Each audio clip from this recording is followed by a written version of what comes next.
It's time to rethink what you've been given, mix it up into something different, and break the rules.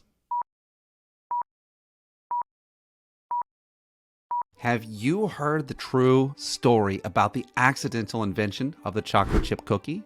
Ruth Graves Wakefield was born in the early 1900s. She went to school for cooking and became a home ec teacher and a hospital dietitian. When she was just 23 years old, she married a meat packer, and they decided together that they were going to open an inn. It was on the toll road between Framingham and Boston, and they called it the Toll House Inn. With her background in the household arts, Ruth was well prepared. A big part of the draw on the inn was, in fact, the dishes that Ruth would cook. And so they went from a 5-table operation, within 4 years, an operation that was packing out 60 tables almost every meal.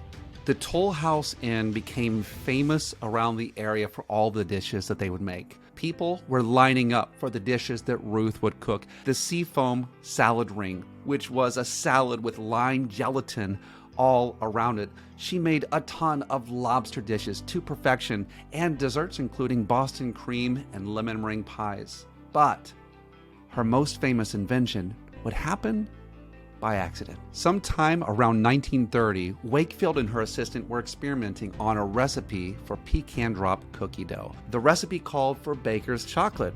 When Ruth went to the cabinet to find it, there was none. The only thing she had was semi-sweet chocolate given to her by Andrew Nestle himself.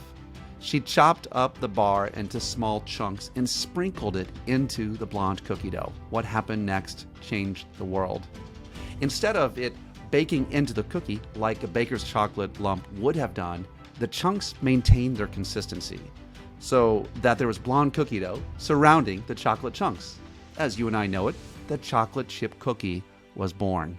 She tried it and loved it. People would line up and show up for the famous Toll House chocolate chunk cookie. Legend has it, she actually sold the rights to the recipe to Mr. Nestle for just $1 and a lifetime supply of chocolate. Who got the better end of that deal? This happened just 1 year into the Great Depression.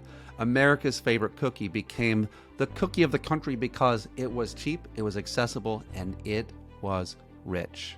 When you are faced up against life circumstances, sometimes understand that you actually already have the ingredients inside. It's time to rethink what you've been given, mix it up into something different, and break the rules.